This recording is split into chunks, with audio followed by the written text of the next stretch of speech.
इस बार क्या link change हो गया है, लिंक चेंज होने के कारण भी दिक्कत आ रही है। ज्यादातर लोग पुराना वाला जो लिंक है उस पर क्लिक कर रहे हैं। आज का अपना गोष्ठी का विषय है वो है अपने सोचने की प्रक्रिया को व्यवस्थित करें। और अभी जो भी लोग हैं उनमें से पंकज जी हैं, मयंक जी हैं, हिमांशी जी हैं और सौरभ जी हैं, 4 जने हैं। इनमें से मेरे हिसाब से 2 लोगों ने शायद 50% तक इस चीज को अपनाया होगा, और मैं खुद भी शामिल हूँ। मैं भी अब तक इस चीज को 50% तक ही अपना पाया हूँ। यदि 100% तक यदि अपना लेते तो जिंदगी में यूं मान लो कि गम नाम की कोई चीज रहे ही नहीं। क्योंकि यदि हम शांति से बैठकर ये सोचना शुरू कर दें तो हम, और काम की बातों पे सोचना शुरू कर दें, तो सोचने के वास्तव में ज्यादा बिंदु होते ही नहीं है। बहुत ही लिमिटेड चीजें हैं जो सोचने के लिए हमारे पास है। आप खुद सोच करके देखना, एक दिन में हमारे कितने विचार आते हैं। वैज्ञानिक लोग कहते हैं कि एक दिन में 60,000 विचार आते हैं। लेकिन जब हम उनका ग्रुपिंग करना शुरू करेंगे, ग्रुप बनाना शुरू करेंगे, तो मुश्किल से आप 6 से 7 ग्रुप या ज्यादा से ज्यादा 10 ग्रुप क्रिएट कर पाएंगे। कुछ विचार होंगे जो आपके, आप जो भी करियर कर, मतलब आपका जो करियर है, जैसे आप कोई जॉब लगना चाहते हैं या बिजनेस शुरू करना चाहते हैं, ज्यादातर विचार उस चीज से रिलेटेड होंगे। कुछ विचार आपकी घर परिवार की परिस्थिति से संबंधित हो सकते हैं। आपकी शादी हो गई हो तो वाइफ हस्बैंड से रिलेटेड, आप अनमेरिड हो तो वो हो सकते हैं। आपके, एक मिनट, लिंक चेंज हुआ है, नया लिंक है ना, उस पर क्लिक करो। ग्रुप पे भी तो मैसेज डला है। तो ज्यादातर विचार आ सकते हैं आपकी घर परिवार की परिस्थिति से संबंधित, भाई बहन हस्बैंड वाइफ, इन चीजों से विचार आ सकते हैं। और कुछ विचार आ सकते हैं आपके,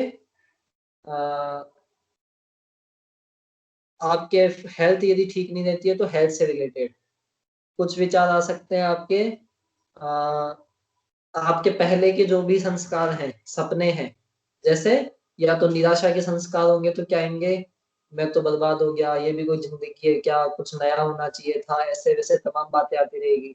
यदि थोड़े उत्साह उमंग, आप आ, हल्का सा भी अपने जीवन को पॉजिटिवली सोचते हो, तो विचार आ सकते हैं ये काम करना है, वो काम करना है, यहाँ जाना है, इससे मिलना है, ये करना है, वो करना है। मतलब इस तरह की बातें आ सकती है। इन सारे विचारों का आप ग्रुपिज्म करोगे, मुश्किल से 6 7 या ज्यादा से ज्यादा आप 10 ग्रुप बना पाओगे। इससे ज्यादा वास्तव में विचार आते ही नहीं है। लेकिन होता ये है कि हम कभी व्यवस्थित रूप से बैठ करके उस पर काम करते ही नहीं है। जो जो भी टेंशन में जिंदगी जी रहे हो, डिप्रेशन में जिंदगी जी रहे हो, या जिनको यूं लगता हो कि मेरी जिंदगी बहुत उलझनों से भरी है, वो शांति से बैठ करके एक बार अपने सारी चीजों को, अपनी जिंदगी के मुद्दों को लिखेंगे, तो 10 से ज्यादा मुद्दे होंगे ही नहीं। ज्यादा से ज्यादा क्या दिक्कतें हो सकती है, जॉब नहीं लग रही ये दिक्कत हो सकती है, घर परिवार की कोई दिक्कत हो वो हो सकती है, आपकी हेल्थ से रिलेटेड दिक्कत हो सकती है, आपकी मेंटली आप में कुछ मान लो कमी है, कंसंट्रेशन की कमी हो गई, आपको डर लगता हो, अहम का भाव हो, मतलब आप में जो भी दुर्गुण हो, बुराइयां हो, एक वीकनेस हो, उनसे संबंधित दिक्कत हो सकती है। इनसे ज्यादा दिक्कतें होती ही नहीं है। लेकिन हम क्या करते हैं, उनको कभी व्यवस्थित रूप से लिखते नहीं है। हम उनको दिन भर दिमाग में लिए घूमते रहते हैं, लिखने का काम नहीं करते। क्योंकि लिखते ही तो हमारी आधी से ज्यादा दिक्कतें तो वैसे ही सॉल्व हो जाए। लेकिन हम कभी भी लिखने की जहमत ही नहीं उठाते, दिमाग में लेकर के घूमते रहेंगे, दूसरों से पूछते रहेंगे। मैंने कई बार तो खुद पे प्रैक्टिकल किया है। आपको बात समझ में आ जाएगी फिजिकल चीजों से, भौतिक चीजों से, जो आंखों से दिख रहा है स्थूल संसार, उससे। मैं 2 एग्जांपल देता हूँ। जैसे आप, संडे का दिन है और आपके पास खूब सारा काम है, घर पे मान लो आपके कंस्ट्रक्शन का भी काम चल रहा है, आपको घर पे नॉर्मल रूटीन के भी खूब सारे काम करने हैं, माता पिता के काम से आपको मार्केट भी जाना है, आपको स्टडी भी करनी है, और कोई मूवी देखने का भी आपने प्लान बना लिया है, आपके दोस्त वगैरह भी आपसे मिलने आने वाले हैं, तमाम प्रकार की बातें हैं। इन सारी बातों के बीच में अब आप उलझन में फंस जाते हो, सोचते हो कि यार ये तो बहुत ही हेक्टिक शेड्यूल हो गया, ऐसे तो कैसे पार पड़ेगी, ये भी कोई जिंदगी है क्या। लेकिन आप शांति से बैठ करके यदि लिखना शुरू करो कि टोटल कितने काम हैं, मेरे पास टोटल कितने आवर्स हैं, कितने घंटे हैं, और उनको किस हिसाब से मैं मैनेज कर सकता हूँ, व्यवस्थित कर सकता हूँ, तो आप इजीली देखोगे कि आप इजीली मैनेज कर लोगे कि हाँ इस काम को इस टाइम पे करना है, इस काम को इस टाइम पे करना है, इस काम को इस टाइम पे करना है। और जो काम करने के लिए टाइम नहीं होगा, छोड़ना होगा, आप इजीली इस कंक्लूजन पे पहुंच जाओगे कि हाँ ये चीज तो मेरे को छोड़नी है और ये काम मैं कर ही नहीं सकता, ये काम मेरी प्रायोरिटी में ही नहीं आता, और इस काम को यदि करने बैठूंगा तो बाकी इंपॉर्टेंट काम छोड़ दूंगा। और आप सहज रूप में स्वीकार कर लोगे, सहज से स्वीकार कर लोगे कि हाँ ये चीज छोड़ने की है और मेरे को छोड़ देनी चाहिए, इसके पीछे भागना नहीं चाहिए। क्योंकि इंसान ने अपनी दुनिया खुद बनाई है, आपने सारे कामों का लोड खुद डिसाइड किया है, आपने सारे अपने गोल्स खुद डिसाइड किए हैं कि मेरे को क्या तो जॉब करनी है, क्या सपने को पूरा करना है, क्या माँ बाप की इच्छाओं को पूरा करना है, और दोस्तों की किन बातों को मानना है, खुद के से रिलेटेड आपने जो भी कुछ टारगेट डिसाइड किए, वो सब कुछ आपके डिसाइड किए हुए हैं। और आप जब आपने डिसाइड किए हैं तो आपको उनका जो कंप्लीशन का तरीका है, उनको फुलफिलमेंट का जो तरीका है, वो भी आपको ही डिसाइड करना चाहिए। उसके लिए आपको किसी दूसरे पे डिपेंड नहीं रहना चाहिए। आप खुद ये सोचो, खुद डिसाइड करो कि हाँ मैं वास्तव में इसको कैसे मैनेज कर सकता हूँ, ये आपको खुद को सोचना पड़ेगा। अब हम क्या गलती करते हैं, चीजें, टारगेट्स, गोल्स तो हम खुद डिसाइड कर लेते हैं, लेकिन उसके पीछे, उनको पूरा करने के पीछे इतने पागल हो जाते हैं कि वो गोल्स ही हमको खाने के लिए दौड़ते हैं। हमने सारी चीजें डिसाइड करी थी आनंद की प्राप्ति के लिए, सुख की प्राप्ति के लिए। जितनी भी चीजें हैं, हर इंसान सुख के लिए, आनंद के हिसाब से ही जीता है। एक योगी, तपस्वी भी यदि तपस्या करता है तो वो भी क्या करेगा, पंचाग्नि जला लेगा, पंचाग्नि जला करके कड़ी धूप में बैठ जाएगा। आप बोलोगे इसमें सुख की कौन सी बात हो गई, आप उसकी मेंटल स्टेट देखोगे तो वो, उसके अंदर ही अंदर ये चल रहा होगा कि मैं जितना तपूंगा उतना ही प्रखर बनूंगा, मैं जितना तपूंगा उतना ही प्रखर बनूंगा, सोना जितना तपेगा उतनी ही उसमें चमक आएगी, कोयले को जितना तपाओगे उतने ही उसमें हीरे बनने की संभावना बढ़ जाएगी। तो मैं क्या कहना चाह रहा हूँ, हर आदमी सुख के लिए काम कर रहा है, आनंद के लिए जीवन जी रहा है। उसने जो भी गोल्स अपनी लाइफ में डिसाइड करे हैं, वो सारे आनंद की प्राप्ति के लिए, सुख की प्राप्ति के लिए ही डिसाइड किए हैं। लेकिन इंसान उसमें इतना उलझ जाता है, बंध जाता है। एक सिंपल, मैंने एक दिन का उदाहरण दिया कि आपने जो जो काम डिसाइड किए थे, वो काम ही आपको खाने के लिए दौड़ते हैं। आप सिंपली उनसे हट सकते हो, आप सिंपली सोच लो कि मेरे को ये कोई काम नहीं करने, मेरे को कोई मतलब नहीं है, तो भी आपकी जिंदगी में कुछ भी नहीं होने वाला, कुछ भी नहीं बिगड़ने वाला। लेकिन हम क्या करते हैं, जो हो गया, पहली बात तो जितना अचीवमेंट हमने कर लिया उसकी तरफ ध्यान नहीं देते, सबसे बड़ी गलती ये करते हैं। और जो बाकी है उसके पीछे भागते रहते हैं। उसके पीछे भागने में कोई दिक्कत नहीं है, लेकिन हमको ये भी ध्यान देना चाहिए कि हम कितना अचीव कर चुके हैं, उससे जो हमको संतुष्टि मिलनी चाहिए, एक कॉन्फिडेंस लेवल हमारा डेवलप होना चाहिए, वो होना ही चाहिए। उसके पीछे ये नहीं होना चाहिए कि उसको हम भूल जाए, उसकी उपेक्षा कर दें। ये दिक्कत सबसे ज्यादा मेरे साथ थी, और गोष्ठी में जैसे सौरभ है उनके साथ भी है, और भी कई लोगों से मिला हूँ जो दिन भर बहुत एक्टिव रह करके काम करेंगे, रात को 9 बजे तक, 10 बजे तक लगे हुए हैं, लेकिन उनके मन में क्या आता है कि यार ये काम तो छूट ही गया, ये भी कर लेता तो बहुत अच्छा होता। और वो काम अगले 1 घंटे में हो ही नहीं सकता, और हमको 1 घंटे में सो भी जाना है, लेकिन फिर भी हम क्या करेंगे, उसको माइंड में लेकर के घूमते रहेंगे कि यार ये काम तो हो ही नहीं पाया, ये तो मैं कर ही नहीं पाया, इसको कैसे करूंगा, क्या करूंगा, तमाम प्रकार की चीजें आती रहेगी। हमको सिंपली उस स्टेज पे भी क्या करना चाहिए, करना पॉसिबल है क्या, यदि है तो करो, और नहीं पॉसिबल है तो उसको छोड़ दो, स्किप कर दो। हमारे आनंद पे कोई फर्क नहीं पड़ना चाहिए, हमारी चित्त की जो शांति है, मन की जो प्रसन्नता है, उस पे रत्ती भर भी फर्क नहीं आना चाहिए। यदि चित्त की शांति पे, मन की प्रसन्नता पे फर्क आ रहा है, तो सीधा सीधा आप मान करके चलो कि आप अपनी वैल्यू घटा रहे हो। वैल्यू घटाने का मतलब यहाँ मेरा लोगों की नजरों में सम्मान घटाने से नहीं है, वैल्यू घटाने से मेरा मतलब ये है कि हर आदमी की एक इंट्रिंसिक वैल्यू होती है, अपने अंदर का दमखम होता है, जिसको अध्यात्म की भाषा में आप मनोबल कह सकते हो, आत्मबल कह सकते हो, इच्छा शक्ति कह सकते हो, विल पावर कह सकते हो। और हर आदमी की एक इंट्रिंसिक वैल्यू होती है, जिसको आत्मबल, मनोबल, इच्छा शक्ति कह सकते हो। और हम क्या करते हैं, लक्ष्य डिसाइड करेंगे, उसके पीछे भागना शुरू करेंगे, काम करना शुरू करेंगे, और काम करने के साथ साथ उस कामों के पीछे इतने पागल हो जाएंगे कि जो हम हमारी इंट्रिंसिक वैल्यू है उसको ही गिराना शुरू कर देते हैं। इंट्रिंसिक वैल्यू गिराने का मतलब हम हमारा विल पावर है उसको गिरा देंगे। तो ऐसे सिस्टम से कोई भी फायदा नहीं है। जब भी आपको लगे ना कि मेरा थॉट प्रोसेस इस तरीके का बन गया है कि ये मेरी ही वैल्यू को गिरा रहा है, मेरी इंट्रिंसिक वैल्यू को कम कर रहा है, मेरी विल पावर को कम कर रहा है, मेरी नेगेटिविटी को खत्म कर रहा है, आपको तुरंत उस सिस्टम को चेंज करने पे ध्यान देना चाहिए।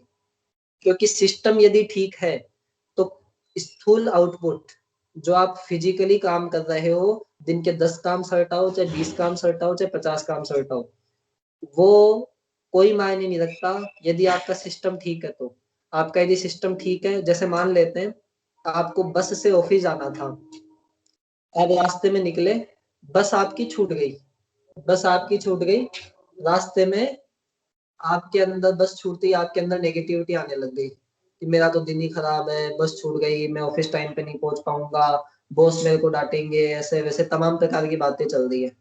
अब आपने क्या कर रखा है, अपना थॉट प्रोसेस ही ठीक नहीं कर रखा। आपको उस समय क्या सोचना चाहिए कि बस छूट गई, अल्टरनेट्स क्या क्या है जिससे मैं टाइम पे पहुंच सकता हूँ। यदि वो सारे अल्टरनेट्स ऐसे हैं जो महंगे हैं या मेरे को टाइम पे नहीं पहुंचा सकते, मेरे को मतलब सेलेक्ट नहीं करने, तो मैं बॉस को तुरंत इन्फॉर्म करूं कि हाँ ठीक है, मैं नहीं आ पाऊंगा, लेट आऊंगा। और लेट आ पाते हो और ऑफिस के रूल्स ऐसे हैं कि ठीक है हाफ डे लगाना पड़ेगा, तो आप सिंपली हाफ डे के लिए अप्लाई कर दो। लेकिन आपकी चित्त की शांति पे भी फर्क पड़ रहा है, मन की प्रसन्नता पे फर्क पड़ रहा है, और आपकी जो पॉजिटिविटी है वो कहीं ना कहीं मात खा रही है, डिफीट खा रही है, तो आप मान करके चलो कि आपका जो सिस्टम है वो ठीक नहीं है। और ऐसे सिस्टम से यदि जिंदगी जिएंगे तो हम आज जिस भी लेवल पे हैं उससे गिरेंगे ही गिरेंगे। और फिर हम क्या करेंगे, क्योंकि हमारी बुद्धि है टारगेट अचीव करने की, हमारे अंदर एक जिज्ञासा है, डिजायर है कि हाँ मेरे को ये पाना ही है, और हमने आज तक हार नहीं देखी, हम जीतते ही आए हैं।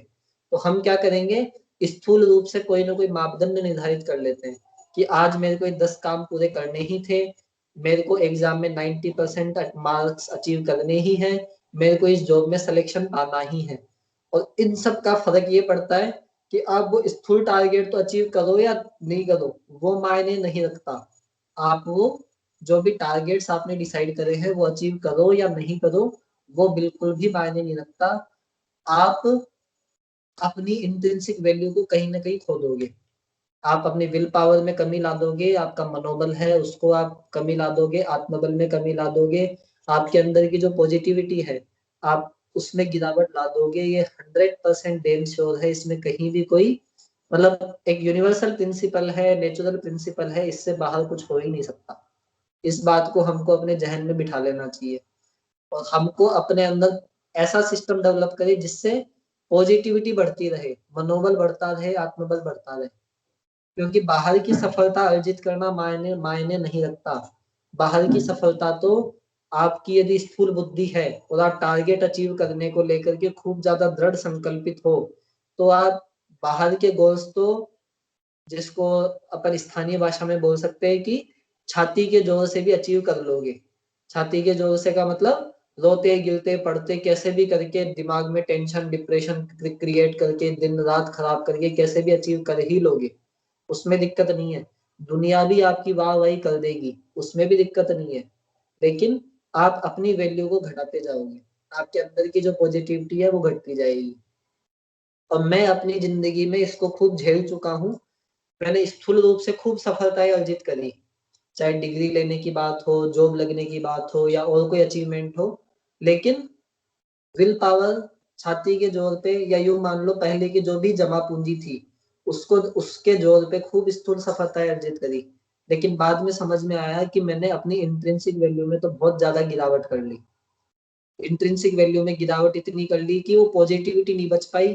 थोड़ी सी कुछ विपरीत परिस्थिति आती है दिमाग में, नेगेटिविटी चालू होने लग जाती है, डर आने लग जाता है, संशय की स्थिति पैदा होने लग जाती है, खुद पे से विश्वास खत्म हो जाता है, तमाम प्रकार की बातें आ जाती है।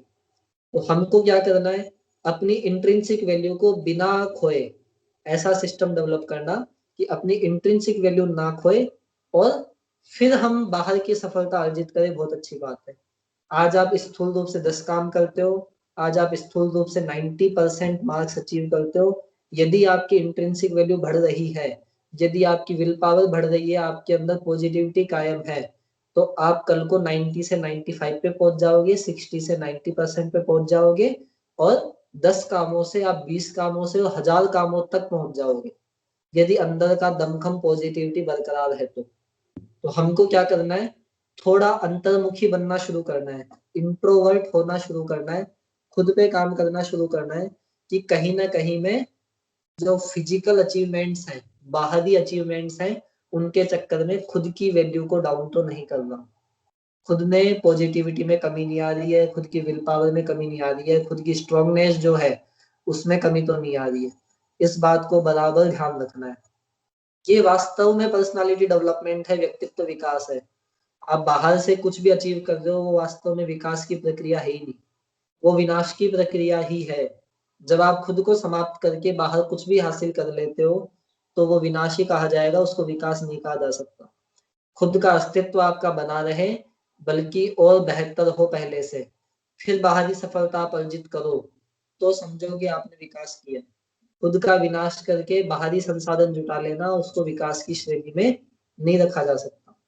आपने फिल्मी दुनिया देखी होगी, जैसे अभी सुशांत सिंह राजपूत का केस हुआ, यदि वो सुसाइड का केस है, यदि उसने डिप्रेशन में आकर के आत्महत्या करी है, तो ये वास्तव में सोचने का विषय है। और जैसे वो तो चलो मामला थोड़ा उसमें चला गया, उलझ गया कि पता नहीं चल रहा सुसाइड है या क्या है, जो भी है। लेकिन आप बाकी दुनिया को देखो, जो लोग सुसाइड कर लेते हैं बॉलीवुड में, और एक से एक सक्सेस लोग हैं, उन्होंने क्या अपने विल पावर के दम पे, अपने आत्मबल के मनोबल के दम पे, आत्मबल के दम पे खूब सारे बाहरी सफलताएं अर्जित करी है, खूब सारे अचीवमेंट उन्होंने किए हैं, लेकिन उन्होंने अपनी वैल्यू वास्तव में गिरा रखी है। जो इंट्रिंसिक वैल्यू है, जो मनोबल है, आत्मबल है, उसको गिरा रखा है। तो हमको क्या करना है, इस पे काम करना शुरू करना है। और सबसे बड़ी चीज जो बाधा आएगी वो ये आएगी कि आपका पेशेंस जवाब देने लगेगा, आप धैर्य नहीं रख पाओगे। होगा क्या, आप, मैंने आपको बोला कि खुद पे काम करना शुरू करना है, आप खुद के बारे में सोचना शुरू करें कि मेरे कौन कौन से टेंशन के बिंदु है, डिप्रेशन का कैसे हो जाता हूँ, कौन कौन से विचार आते हैं। तो पता चला कि आपने दिन के 2 घंटे इसमें लगा दिए। अब आपके मन में आएगा कि यार 2 घंटे मेरे यहाँ बर्बाद हो गए, इतने तो मैं पता नहीं कैसे क्या काम कर लेता। अब हुआ क्या, आपकी बुद्धि थी स्थूल बुद्धि, यानी आपको स्थूल में अचीवमेंट करने की आदत पड़ गई कि हाँ 10 काम होने चाहिए, 12 काम होने चाहिए, ये होना चाहिए, वो होना चाहिए। अब हुआ क्या, वो अचीवमेंट हुआ नहीं, तो आपको यूं लगेगा कि यार ये तो कोई अचीवमेंट ही नहीं हुआ। जबकि वास्तव में स्थूल से 1000 गुना ताकतवर सूक्ष्म होता है। सूक्ष्म का मतलब जो आंखों से दिखता नहीं है, जो स्थूल को कंट्रोल करता है। इसको एक छोटे से एग्जांपल से समझ सकते हैं। ट्यूबलाइट जलती है, पंखा चलता है, तो उसको चलाने वाला कौन होता है, बिजली चलाती है। तो बिजली आंखों से दिखती नहीं है, उसको कौन कंट्रोल करता है, एक स्विच कंट्रोल करता है, एक छोटा सा स्विच। बड़ी से बड़ी लाइट को एक छोटा सा स्विच कंट्रोल कर रहा है। अब आप सोचो कि कंट्रोलिंग पावर कितनी छोटी है। और ये सिद्धांत प्रकृति की हर चीज में लागू है। इस बात को हम दिमाग में बिठा रहे, ये सिद्धांत प्रकृति के हर चीज में लागू है। यहाँ तक कि जब मकान बनाने के लिए या पत्थर निकालने के लिए पहाड़ में से, चट्टानों से जब पत्थर इकट्ठे किए जाते हैं, पहाड़ों को विस्फोट तोड़ा जाता है, तो छोटे छोटे बम लगाए जाते हैं। और वो छोटे छोटे बम में इतनी ताकत होती है कि वो बड़े बड़े पहाड़ों को केवल विस्फोट करके तोड़ देते हैं। और वैसे आप सोचो इतना बड़ा पहाड़ है, कैसे तोड़ेंगे उसको, कौन तोड़ देगा, एक छोटा सा बम तोड़ देगा। अब हुआ क्या, स्थूल तो इतना बड़ा था कि कैसे हो पाएगा, क्या करेंगे, कैसे तोड़ेंगे, ऐसा हो सकता है क्या। और हुआ क्या, एक छोटे से बम ने उसको तोड़ दिया। और सूक्ष्म में चले जाओ, मिसाइल जो होती है, मिसाइल के लिए क्या होता है, एक बड़ा सा मतलब बीघा में, एकड़ में, हेक्टेयर में जमीनें रखी जाती है। वहां से क्या होगा, मिसाइल लॉन्चिंग के लिए पूरे सरंजाम जुटाए जाएंगे, तामझाम इकट्ठे किए जाएंगे, बड़े बड़े उपकरण वगैरह, लोहे के पता नहीं भारी भरकम क्या क्या लगेंगे, खूब सारी सिक्योरिटी लगेगी, सब लगेगा। लेकिन कंट्रोल कहाँ से होगा, 20 किलोमीटर, 30 किलोमीटर, 50-100 किलोमीटर बैठे कोई प्रयोगशाला होगी, जहां पे वैज्ञानिक लोग बैठे बैठे उसको एक छोटे से रिमोट से, एक छोटे से बटन से उसको उसको कंट्रोल करेंगे। अब आप सोचो कि सिग्नल्स से वो चलेगी, संकेत उसको देंगे उससे वो चलेगी, और सिग्नल्स ऐसे हैं जो दिखते ही नहीं है। सेम चीज हमारे ऊपर लागू होती है। आप थोड़ा मतलब इसको हर चीज में मैंने आपको वैज्ञानिक पक्ष समझाया, आपको इंजीनियरिंग पक्ष जो है, जो आप अपने घरों में देख सकते हो उसको समझाया, आप कंप्यूटर को देख सकते हो। आप एक लेटर लिखने बैठो, आपको कितना टाइम लग जाएगा, लेकिन कंप्यूटर में आप उस लेटर को टाइप करो और केबल से कनेक्ट कर दो, सिग्नल्स भेजो प्रिंटर से, वो प्रिंट निकल जाएगा। अब आप सोचोगे मैंने टाइप तो कंप्यूटर में किया था, और 1000 कॉपी निकालो, 2000 कॉपी निकालो, सब निकल जाएगा। और ये तो पेज प्रिंटर की बात हुई। आजकल मकानों की जो नंबर प्लेट है वो इससे निकल जाती है, मूर्तियों की डिजाइन इससे बन जाती है। और मतलब ये एक कंसेप्ट भी आया है, इसको कृत्रिम अंग जो बनते हैं, आर्टिफिशियल जो ऑर्गन्स हमारे, वो भी उस टेक्नोलॉजी को पता नहीं क्या बोलते हैं, वो सारे के सारे सब कंप्यूटर से बन जाते हैं। अब हो क्या रहा है, सूक्ष्म में सारा काम हो रहा है, लेकिन स्थूल प्रकटीकरण इतना जबरदस्त है कि आप उस स्थूल में डायरेक्ट उलझना शुरू करो तो आप उसको बना ही नहीं सकते। वैज्ञानिक पक्ष में हमने देखा, बिजली वाला हमने एग्जाम्पल देखा, और ये पहाड़ों में विस्फोट करने वाला एग्जाम्पल हमने देखा, और तमाम प्रकार के एग्जाम्पल आपको सृष्टि में मिल जाएंगे कि स्थूल दुनिया के पीछे एक छोटी सी सूक्ष्म चिंगारी रहती है, सूक्ष्म शक्ति होती है जो कि उसको कंट्रोल करती है। सेम चीज हमारी ह्यूमन बॉडी में लागू है। आप खुद सोच करके देखो, आपके शरीर में कितने पार्ट्स हैं जो बहुत बड़े बड़े दिखते होंगे, जैसे हाथ, पेट, धड़, मतलब सब कितने बड़े बड़े हैं, पैरों के पंजे, अंगुलियां, जांघे और पिंडलियां, सब कितने बड़े बड़े हैं। लेकिन छोटा सा हार्ट आपका यदि धड़कना बंद कर दे तो सारा सिस्टम फेल हो जाए, छोटा सा लीवर काम करना बंद कर दे सारा सिस्टम फेल हो जाए, किडनी काम करना बंद कर दे सारा सिस्टम फेल हो जाए, दिमाग काम करना बंद कर दे तो मनुष्य होते हुए ना होते हुए सब बराबर है, कुछ भी नहीं रहे। तो सूक्ष्म की कीमत हमेशा ज्यादा रहती है। तो सेम चीज, और स्थूल को सूक्ष्म ही कंट्रोल करता है। आपकी जिंदगी में जो भी प्रॉब्लम चल रही हो, आप उसके सूक्ष्मीकरण में जाओगे तो आपको पता चलेगा कि सारी गड़बड़ी हमारे थॉट प्रोसेस की है। हमारा थॉट प्रोसेस गड़बड़ हो रखा है, और जो चिकित्सक है, जो डॉक्टर्स है, वो तो धीरे धीरे इस निष्कर्ष पे पहुंचने लगे कि जितनी भी बीमारियां होती है वो सारी की सारी बीमारियां थॉट प्रोसेस की गड़बड़ी के कारण है। मैं खुद आपके सामने एग्जाम्पल हूँ। मेरी हेल्थ आप देखते ही हो, काफी दुबला पतला हूँ। वैसे मेरी शारीरिक कोई कमजोरी नहीं रहती, लेकिन हेल्थ डाउन है। मैंने खुद इस पे रिसर्च किया तो पता चला मेरी थॉट प्रोसेस गड़बड़ है। 4 साल से मैंने अपने समय समय पर वेट लिए, तो मेरे को पता चला कि मेरी थॉट प्रोसेस गड़बड़ है। कामों को लेकर के मेरी जो भी दुनिया है, जो भी जिंदगी है, मैं अपनी थॉट प्रोसेस को गड़बड़ कर रखा हूँ, जिसके कारण मेरे को मेरा वेट कम रहता है। उस थॉट प्रोसेस को यदि ठीक कर लूंगा तो सब ठीक हो जाएगा। वैज्ञानिक चिकित्सक इस निष्कर्ष पे पहुंच रहे हैं कि डायबिटीज किन लोगों को होती है, थायराइड किन लोगों को होता है, और कैंसर की बीमारियां किन लोगों को होती है, और वो रिलेट करने की कोशिश कर रहे हैं कि ईर्ष्यालु व्यक्ति जो रहेगा उसको क्या क्या बीमारियां हो सकती है, जो क्रोध करेगा उसको हाइपरटेंशन, हाई बीपी की प्रॉब्लम हो सकती है, जो ये जिसमें अहम की भावना ज्यादा है उसको कौन सी बीमारी हो सकती है। मतलब तमाम प्रकार के निष्कर्ष इस पे चल रहे हैं, और ज्यादातर लोगों पे सटीक भी बैठ रहे हैं। अब आप इसको सोच करके देखो, और मैंने तो इसको आध्यात्मिक दृष्टि से भी लिया। बड़े बड़े लोग जो योगी संत हुए हैं, कुछ अपवादों को छोड़ दो, उसके भी कुछ अलग कारण है। मतलब ये मैंने खुद पे भी एग्जाम वो किया है कि जब भी मेरे जुकाम वगैरह की दिक्कत रहती है, साइनोसाइटिस की प्रॉब्लम रहती है, तो मैं केवल ध्यान करता हूँ, ध्यान से मेरी जुकाम ठीक हो जाती है। अब आप सोच करके देखो, यदि हम मेडिटेशन करते हैं तो हम केवल और केवल मेंटली अपने आप को ठीक नहीं कर रहे, बल्कि फिजिकली भी अपने आप को ठीक कर पा रहे। तो हम मेडिटेशन का एक तीसरा फायदा ये भी उठा सकते हैं, क्या, कि हम अपने बॉडी को भी ठीक करना शुरू कर देंगे। हमको अलग से कोई योगा जोगा करने की जरूरत ही नहीं पड़ेगी। लेकिन हमको क्या करना पड़ेगा, सूक्ष्म पे काम करना पड़ेगा, अपनी थॉट प्रोसेस को ठीक करना पड़ेगा। और आप खुद देख लो, एक मजदूर कितना कमाता है, मैनेजर कितना कमाता है। बड़े बड़े लोग जो रहते हैं वो स्थूल काम कम करते हैं, बैठे बैठे केवल प्लानिंग करते हैं, प्लानिंग पे कितने रुपए खर्च किए जाते हैं। बड़ी बड़ी जो क्रांति आई है, अब सामाजिक परिप्रेक्ष्य में इस बात को समझाने की कोशिश कर रहा हूँ।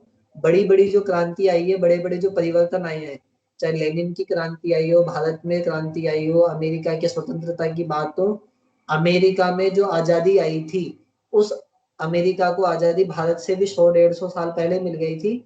उस आजादी के पीछे एक महिला थी, उस महिला का नाम मैं भी देख के बता पाऊंगा आपको। दास कैपिटल नाम से एक, नहीं सॉरी, बाबा टाम की कुटिया, एक किताब लिखी थी। आप चाहे नेट पे सर्च कर लेना। बाबा टाम की कुटिया एक महिला ने किताब लिखी थी। केवल उसी किताब से अमेरिका में जो वहां की आजादी थी वो लाना संभव हो पाया था, बाबा टाम की कुटिया से। अब आप सोचो कि विचार कितनी दूर तक यात्रा करते हैं और कैसे यात्रा करते हैं और जीवित रहते हैं हमेशा, और लोगों के बीच जाकर के कैसे परिवर्तन लाते हैं। आज जो आप विचार यहाँ से सुन रहे हो, वो कहीं ना कहीं आपके दिमाग में घूमेंगे, आपके अंदर परिवर्तन लाएंगे, आप भी कईयों को बताओगे। कई प्रकार की चीजें होंगी, और ऐसा आप खुद ने भी आपने अनुभव किया होगा।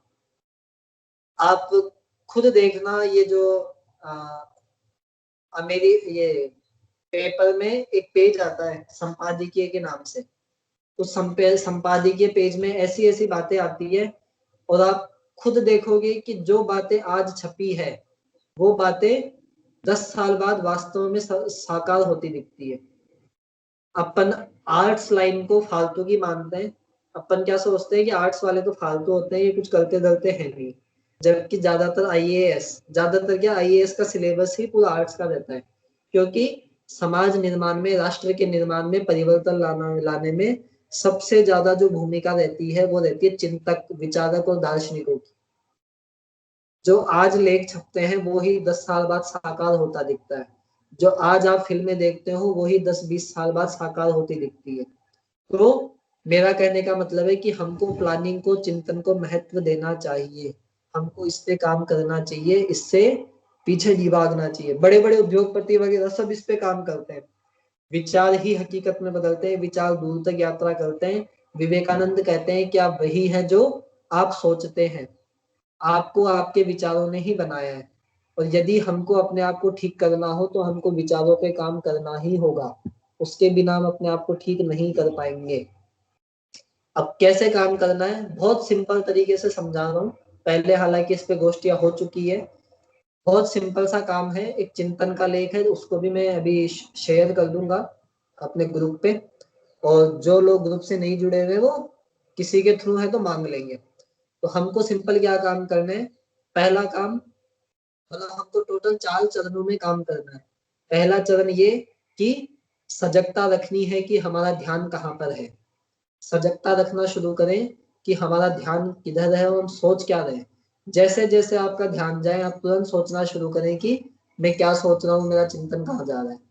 और आप सब बातों को लिखना शुरू कर दें एक बार।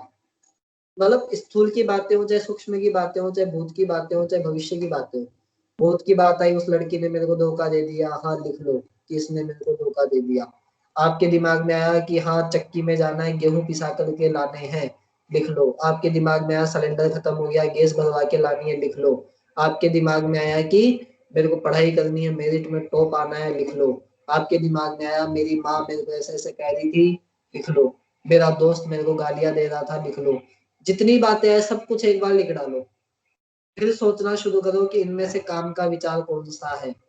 पहला तो लिखना शुरू करो। आपके, मैंने बताया था ना, लिखने मात्र से आधी से ज्यादा समस्या खत्म हो जाएगी। जो हम दिमाग में लेकर के, उलझने लेकर के घूमते रहते हैं ना दिन भर, कि 10 का मतलब मेरे दिन भर के इतने काम है, कैसे सर टाइम कम है, तमाम प्रकार की बातें, वो सारी की सारी बातें अपने आप ठीक हो जाएगी केवल लिखने मात्र से। तो पहला काम तुमको क्या करना, लिखना शुरू करना है। पहला काम तुमको क्या करना है, लिखना शुरू करना है कि जो भी विचार आ रहे हैं सब लिखते जाओ। फिर दूसरा चरण आता है, स्वयं से 3 प्रश्न करने हैं। पहला प्रश्न क्या करना है, हम क्या सोच रहे हैं, उत्तर लेना है खुद से। उत्तर आएगा, मान लो जो भी हम सोच रहे हैं वो उत्तर आएगा। फिर दूसरा प्रश्न करना है कि क्या हम जो सोच रहे हैं वो विषय काम का है या नहीं है। यदि काम का है तो फिर तीसरा प्रश्न करना है, क्या अभी सोचना जरूरी है। और यदि काम का नहीं है तो उसको स्किप कर देना है, छोड़ देना है। मैं वापस रिपीट कर रहा हूँ, दूसरे चरण में स्वयं से 3 प्रश्न करने हैं। पहला प्रश्न तो हम क्या सोच रहे हैं, दूसरा प्रश्न जो हम सोच रहे हैं वो विषय काम का है या नहीं है, और तीसरा प्रश्न क्या उस पर अभी सोचना जरूरी है। सिंपल सी 3 चीजें हमको करनी है, ठीक है। वापस पहला चरण तो हमको सजगता रखनी है कि हमारा ध्यान कहाँ है, और जो भी विचार है लिखते रहना है। दूसरा चरण क्या करना है, स्वयं से 3 प्रश्न करने हैं। पहला प्रश्न हम क्या सोच रहे हैं, दूसरा प्रश्न क्या ये विषय काम का है, तीसरा प्रश्न क्या अभी सोचना जरूरी है। यदि काम का है तो तीसरा प्रश्न आएगा कि अभी सोचना जरूरी है, और काम का नहीं है तो उसको स्किप कर देना है। क्योंकि आधी से ज्यादा बातें तो हमारे दिमाग में फालतू चलती है, और आधे से ज्यादा लोग इसलिए दुखी हैं कि वो लिखित में काम नहीं करते। हम लिख करके यदि काम करना शुरू कर देना तो जिंदगी बहुत ही आसान हो सकती है। तो प्रश्न 3 किया आपने, क्या अभी सोचना जरूरी है, उत्तर मिला कि हाँ अभी सोचना जरूरी है, तो फिर सब काम छोड़ करके पहले उसमें सोचने लग जाओ। और यदि आपको लगता है कि नहीं अभी सोचना जरूरी नहीं है तो कागज में नोट कर लो, चिंतन के समय में उस पर सोचना है। चिंतन का समय मतलब अलग से आधी 1 घंटा लेकर के बैठना। और हम जैसी जिंदगी जी रहे हैं और हमारी जैसी परिस्थितियां सबकी, मेरे सहित, उन सबको कम से कम आधी घंटा तो चिंतन को देना ही चाहिए। और जो जिंदगी को बहुत गजब तरीके से चलाना चाहते हैं, कम से कम 2 घंटे। आप सोचोगे 2 घंटे में बैठे बैठे सोचूंगा क्या, आप सोचने लगोगे ना तो आपके 2 घंटे भी कम पड़ने लग जाएंगे। 2 घंटे हमको डेली चिंतन में देने चाहिए। 2 घंटे यदि आप चिंतन में दे दोगे ना, तो आपका यूं मान लो कि आपकी जो बाकी 22 घंटे हैं वो बहुत गजब तरीके से मैनेज होने लग जाएंगे। जैसे आपके मन में एक विचार आया कि मैं दोस्तों, मतलब एक एग्जांपल ले रहा हूँ 10th क्लास के स्टूडेंट का। उसके मन में विचार आया कि मैं मूवी देखने जाऊं या नहीं जाऊं। उसने चिंतन करने की प्रवृत्ति थी, वो समझता था सही क्या है गलत क्या है, जीवन लक्ष्य क्या होते हैं, मन क्या रहता है, सब उसको समझ में आता था। वो चिंतन करेगा, 10-15 मिनट चिंतन करके निष्कर्ष निकाल लेगा कि मेरे को नहीं जाना चाहिए। और जो चिंतन वगैरह नहीं जानते हो वो क्या करेंगे, आवेश में आकर के काम करेंगे, चिंतन विंतन कुछ नहीं करेंगे। जो उस समय मन कह दिया, जिसने जोर मार दिया, बस वो काम कर डालेंगे। होगा क्या, जो 15 मिनट में हम अपने आप को चैनलाइज कर सकते थे कि मूवी देखने नहीं जाना है, हम क्या करेंगे बदले में आधी घंटा खराब कर, सॉरी 3 घंटे खराब कर बैठेंगे। और संस्कार और मजबूत होंगे, आगे फिर देखने जाएंगे, मूवी अच्छी लगेगी उस पर चर्चा करेंगे, फिर मन दौड़ेगा, तमाम प्रकार की बातें हो जाएगी। थोड़े बड़े एज का एग्जांपल ले लेते हैं। उधारी लेने की बात है, मान लो कोई आया आपके पास रुपए उधार मांगने की, भाई 5 लाख रुपए उधार दो। आपने खूब चिंतन मनन करके, आप जिंदगी को समझते हो, समाज को समझते हो, और समाज में कैसे लोग पैसे लेकर के डुबो देते हैं, आपका अनुभव अच्छा है, आपने चिंतन कर रखा है कि मेरे को आगे से कोई रुपए उधार नहीं देने। 5 लाख रुपए मांगने आया, आप क्या करोगे, सिंपल बैठ करके सोच लोगे कि मेरे को नहीं देने। अब हुआ क्या, आपने चिंतन बैठ करके किया, तो आप इस निष्कर्ष पे पहुंच गए, आपने अपने 5 लाख रुपए बचा लिए। आपकी 5 लाख का मतलब हो गया लगभग 1 साल की, 2 साल की, जिसकी जितनी हो उतनी सैलरी आपने बचा ली। यानी उतना टाइम आपने बचा लिया, उतनी माथा फोड़ी बचा ली, उतना संबंध खराब होने से बचा लिया, केवल चिंतन करने से। ये तो बहुत छोटे एग्जाम्पल दिए, आप डेली रूटीन के भी इतने एग्जाम्पल है। आप दोस्तों से व्यवहार की बात ले लो, काम को करने की बात ले लो, आप यहाँ तक कि मार्केट भी जाना हो ना, उससे पहले थोड़ा बहुत सोच करके जाओ, स्मार्ट वर्क कर लो, लिस्ट लेकर के जाओ, प्लानिंग से जाओ, पहले कहाँ जाना है फिर कहाँ जाना है। तो आप खुद देख सकते हो कि आप पेट्रोल भी बचा लेते हो, कम समय में ज्यादा काम भी कर लेते हो। मतलब ये छोटी छोटी बातें तो आप खुद देखते ही रहते हो। आप दूसरा एग्जाम्पल ले लेता हूँ कोर्स को सेलेक्ट करने का। मान लो आप कोई अपने करियर से रिलेटेड कोर्स सेलेक्ट कर रहे हो, ज्यादातर लोगों को यही पता नहीं रहता कि मेरे को कौन सा कोर्स सेलेक्ट करना चाहिए, और अपना नुकसान कर बैठते हैं। ज्यादातर लोगों को ये नहीं पता रहता कि टीचर कौन सा रखना चाहिए, और अपना नुकसान कर बैठते हैं। किताबें सेलेक्ट करने में दिक्कत, मतलब जहां भी हमको किसी रास्ते पे जाना पड़े और वापस पछतावा होकर के लौटे, तो हम समझ लो कि हमने उसमें चिंतन नहीं किया था। मतलब 10% घटनाएं ऐसी हो सकती है जहां हमको मतलब हम चिंतन करते तो भी शायद ठोकर खाते। वो एक अलग बात हो गई कि चलो हम वहां तक नहीं सोच पाए, उतना हम अंदाजा नहीं लगा पाए, लेकिन हम 90% अनहोनियों को टाल सकते हैं, घटनाओं को टाल सकते हैं। जब भी हमको जिंदगी में पश्चाताप में से गुजरना पड़ रहा है ना, तो आप सोच लो कि आपने टेबल वर्क नहीं किया था, चिंतन नहीं किया था। तो हमको पश्चाताप से ना गुजरना पड़े, इसके लिए चिंतन बहुत ही जरूरी है। चिंतन आपका आता है चरण नंबर 3। तीसरे चरण में आपको डेली के 2 घंटे, यदि बहुत ही शानदार जिंदगी जीना चाहते हो तो डेली के 2 घंटे चिंतन करना शुरू करें। उस चिंतन में आप क्या चिंतन करोगे? जो भी बातें आती है, आपके खाने की बातें, नहाने की बातें, कैसे नहाना है, कैसे पहनना है, क्या काम करना है, किससे रिलेशन करने हैं, मेंटेन करने हैं, ऑफिस कहाँ खोलना है, नहीं खोलना है, जॉब कौन सी करनी है, और अपना डेवलपमेंट कैसे करना है, और घर परिवार की स्थिति को कैसे सुधारना है, देश की स्थिति को कैसे सुधारना है, तमाम प्रकार की बातें, लैपटॉप कौन सा लेना है, गाड़ी कौन सी लेनी है, मोबाइल कौन सा लेना है, सब प्रकार की बातें सब कुछ चिंतन में कर सकते हो। दोस्त कौन से बनाने हैं, कौन सो को साइड करना है, सब सारी बातें चिंतन करने की है, तभी जिंदगी में चमक आती है। आप देखते होंगे बड़े बड़े लोग बोल्ड डिसीजन ले लेते हैं, वो कैसे ले पाते हैं? पहले छोटे डिसीजन से शुरू करते हैं, चिंतन करना शुरू करते हैं। आप सोचोगे ये भी कोई चिंतन करने की चीजें है क्या? आप आज छोटे से चिंतन करना शुरू करोगे तो भविष्य में जाकर के बड़ी बड़ी बातों के बारे में डिसीजन ले पाओगे, चिंतन कर पाओगे। चरण नंबर 4 आता है डायरी रखना, कागज रखना और पेन रखना।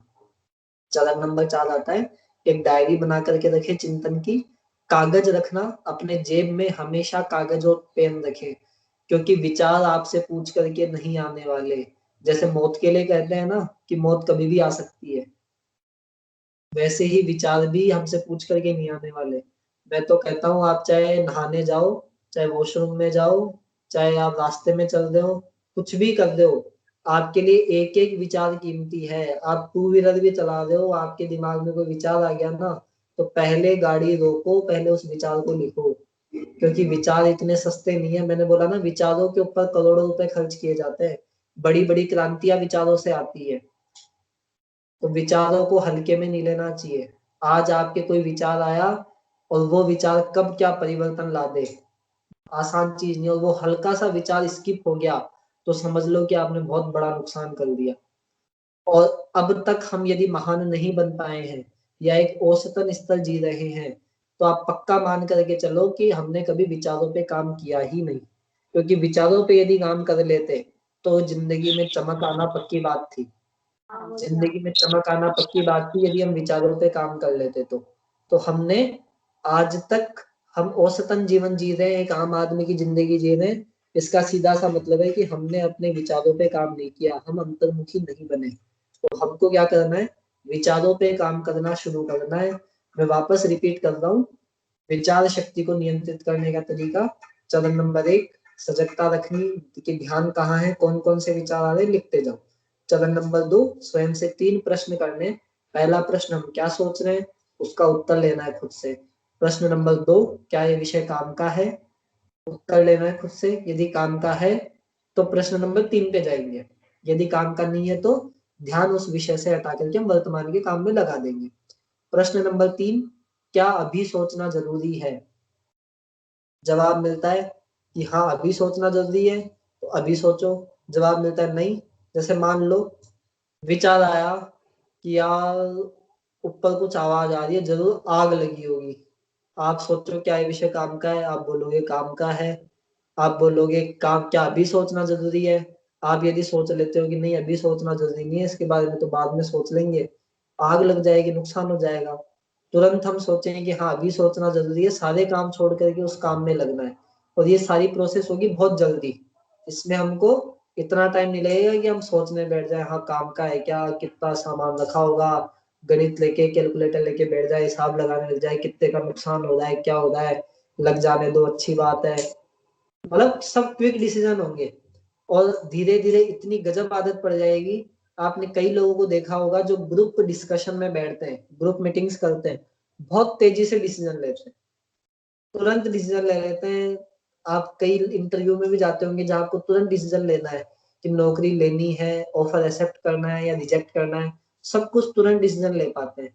कैसे? अंदर से उनका माइंड बहुत बैलेंस रहता है, अपने थॉट्स बहुत बैलेंस करके चलते हैं, असमंजस में वो जिंदगी नहीं जीते हैं।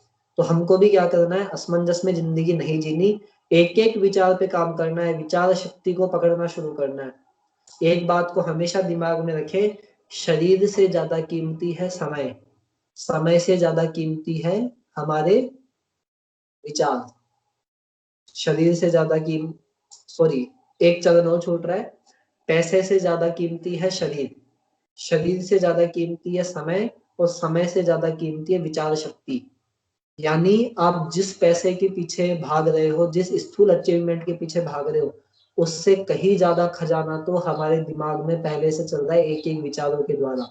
हमको शरीर ठीक करना हो, पैसा कमाना हो, चाहे समय का नियोजन करना हो, उन सबसे पहले विचारों पे काम करना पड़ेगा। तो नीचे के 3 चरण तो यूं मान लो आपकी जितनी एनर्जी लेवल है उससे 2% में सारे कवर हो जाने वाले हैं, और वास्तव में 2% में ही हो जाने वाले हैं। 98% एनर्जी तो आपकी सेव रहेगी, बची हुई रहेगी।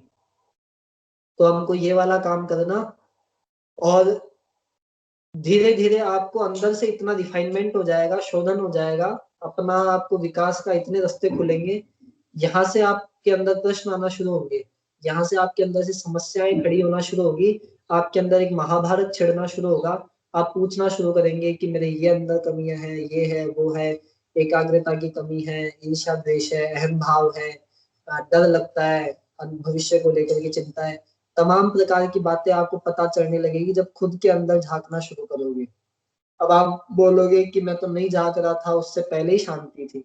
कर सकते हो, समुद्र में जाओगे तभी तो पता चलेगा ना कितनी हलचलें वहां हो रही है। मत जाओ, बैठे रहो शांति से, आम आदमी की तरह जिंदगी निकाल दो, कहाँ दिक्कत है। लेकिन यदि कुछ पाना हो, कुछ अचीव करना हो, तो हमको इस बात को गंभीरता से लेना चाहिए, अपने विचारों पे, थॉट प्रोसेस पे काम करना शुरू करना चाहिए। और फिर कोई दिक्कत आए तो पूछो, और नए विचारों को स्थान देना शुरू करें।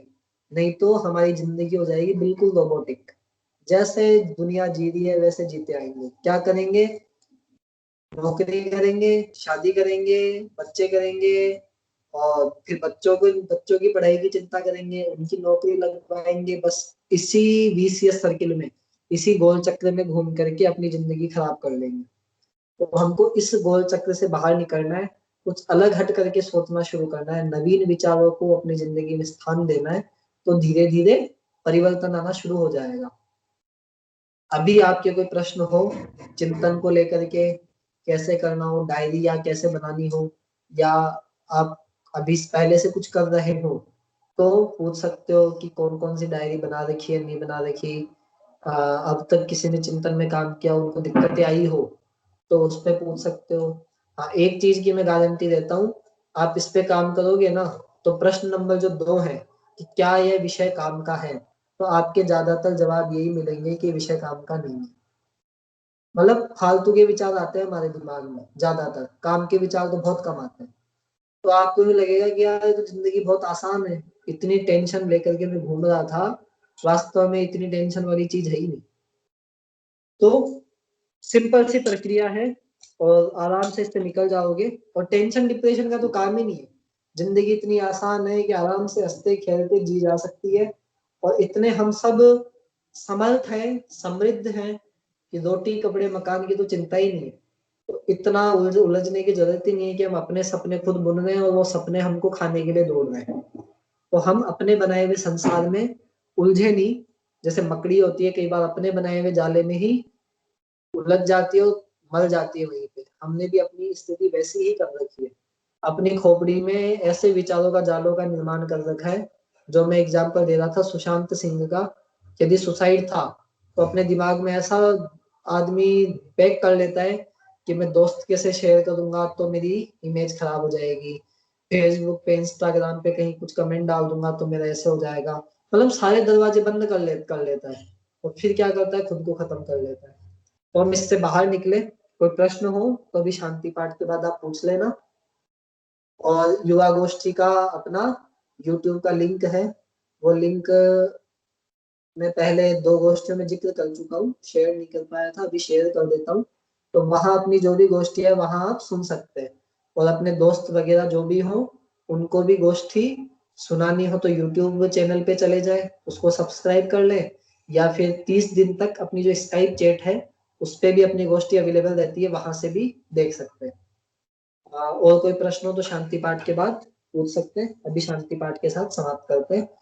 भाव करेंगे सभी जगह शांति हो, सभी का मंगल हो, सभी का कल्याण हो, कोई भी दुखी ना हो, कोई भी निरोग, कोई भी रोगी ना हो, ऐसा भाव करते हुए शांति पाठ।